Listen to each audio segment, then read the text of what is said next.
Meeple Talk!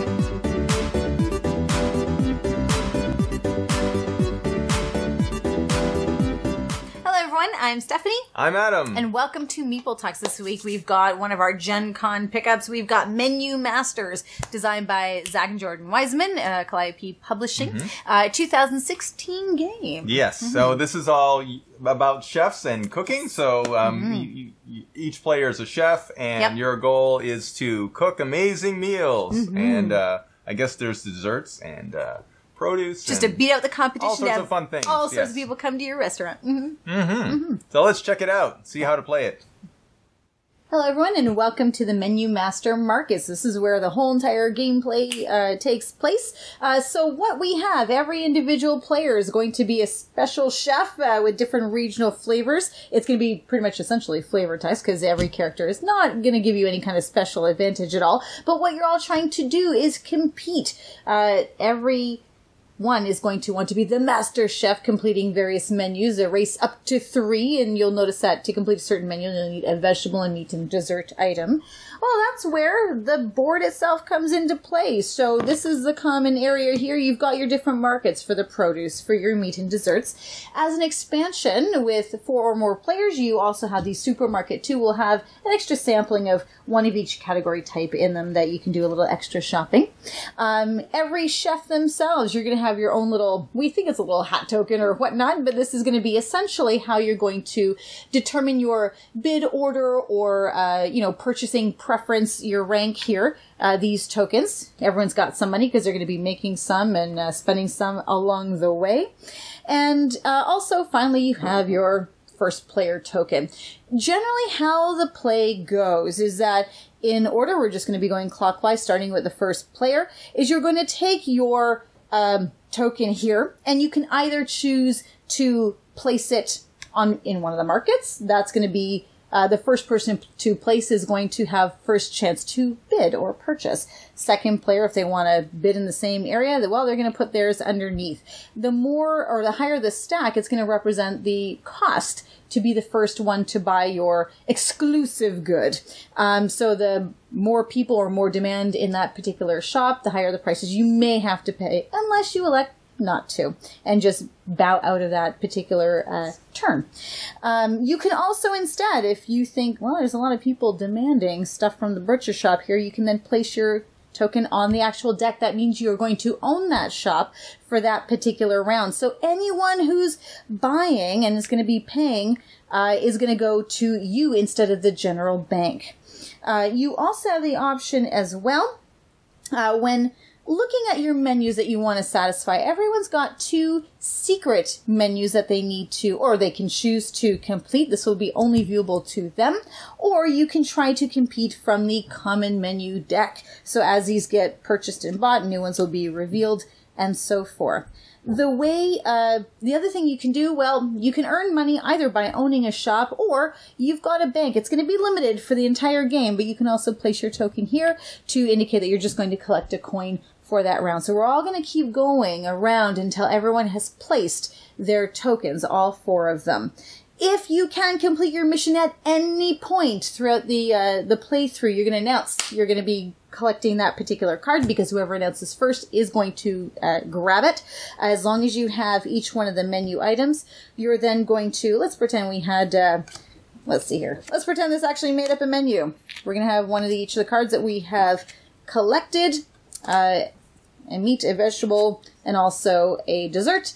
And you're going to collect it and complete it as one of your completed menu items. We keep going until 3 rounds are done, like whoever races to finish the first 3 menus. And then we're just going to simply count. So every one of these ingredients, you'll notice, will have different star values on top. Think of it almost like Michelin stars. The higher the value, well, essentially going to be your victory point. So in the end, whoever has the highest Michelin star value for all their menus, they are going to be the master chef and win the game. So, that's the game there, and we can move to opinions. So, I felt... Yeah, I might as well move this out of the way. Oh, yes, of course. So, this game, first of all, I'll say that the presentation is amazing. Yeah. Just like a good, well-cooked chef's meal, I guess. Like, It's been well plated. Yeah, I mean, the components are great. Like, the boards are very thick and will never warp, unlike in some games where they give you, like, little boards or something like that, and they're super thin. So, and I like the illustrations and everything, so it makes a very good presentation, this game. It is a very simple game. Yeah. It's an auction-based game, so you're basically, you're putting your tokens down and you're making an auction. It's a very simple auction. Your options in the game, essentially, all of your turn options are, you can buy one of the stores, you can put one of your tokens down for an auction, or you can use one of them to get a coin from the bank. Now, I know we reviewed that before, but my point is that it's so simple that if you are any kind of a gamer who likes strategy games and maybe doesn't like party games, you will get tired of this game so fast. In my opinion. I mean, Stephanie has her opinions as well, but I felt that this game was very simple. The cards come out randomly. Often, the things that you want never come up, and you can't clear the board, so to speak, in any of the stores. So some things that you don't need are just there. They may sit on the shelf for a while. Yeah. And then, and another thing is the options that you take. For example, if I choose to own this store, then I can't buy anything from that store because I own the store, which doesn't really make a lot of sense. But so then you even more severely limit yourself, and you do need to buy stores because your 6 coins that you start with will be gone very quickly. You buy two or three ingredients, and you have no more coins. So now you have to buy a store, and when you buy a store, then you can't buy anything from that store. So now you only have 2 options. So you often will end up where you've got 4 tokens to play, and the last 2, you're not sure what you can do with them because you don't have any options.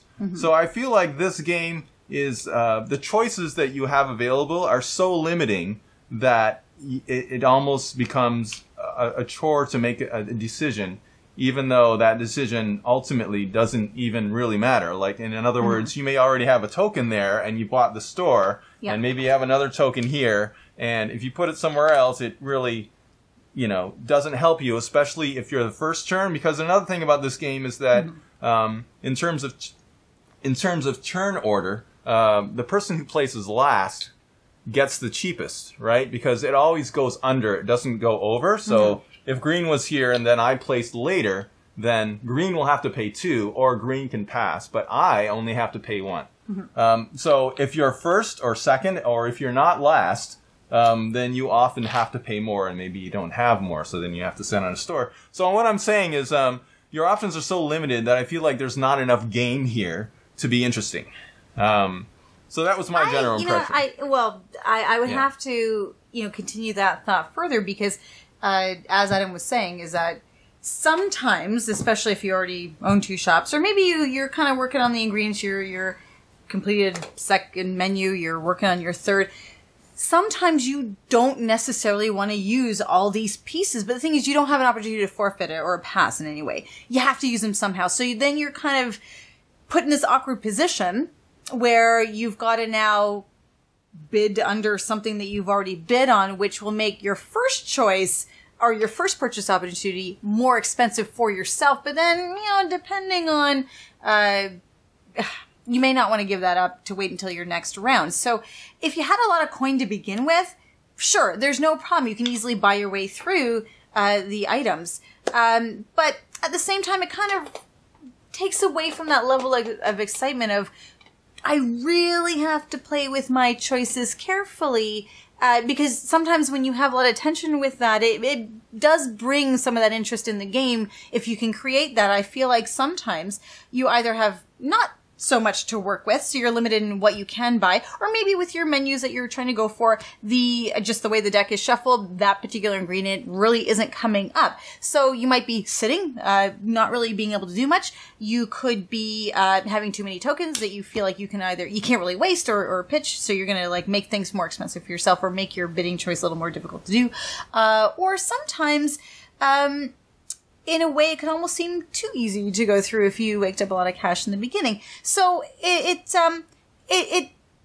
the end, the game is fine, Because, you know, it is well laid. The thought of it is really interesting too. I like the idea, the theme-wise, the stars and everything else. And I like the character boards and things like that. But I don't know if that's really enough to really make up for how the game sort of plays. After a few times, you get the idea and you're like, well, I feel more like I'm going through the motions, and it kind of doesn't matter if I win or not, in the sense that I'm not excited about winning or not winning. I'm just sort of playing. And it's fine to pass the time, but it makes me wonder, is that really enough? And I know that they have an age range there of 8+, but I try to think back to, you know, when I was 8, like, is this sort of the kind of game that I would have wanted to play? Answer is, I don't really know. I don't know if it really has that draw for youth. Maybe it might, but I don't really see it there. I don't really see something that would really draw them in to really care about the outcomes of what's happening. Just sort of, you're kind of subject to the cards that come up. So in the end, I think it's okay. But that's really as much as I would offer about it. So yeah. So yeah, that's basically our opinions. I don't really have anything else to say. I think I've said everything, and that's the game there. Thanks for watching. That's the way it goes sometimes. That's right. So I don't know if this game will earn its own Michelin star, but you know, it might be something that people like to dine out to every once in a while, just for a quick bite. But other than that, it's a quick gameplay, quick setup, minimal parts, little that you have to invest in actual game, you know, learning and rules, things like that. So in that case, yeah, it's a quick, easy, you know, set it on the table, just play for a couple of minutes while you're waiting for something else in between. So it's a good way to start or finish a night, maybe, but not be your meat game of the night. But you know what? As always, you know, if it seems to be like your flavor, absolutely go ahead and check it out. Yeah. But yeah, that's it for us today. And come check out our other reviews. We'll see you soon. See you later.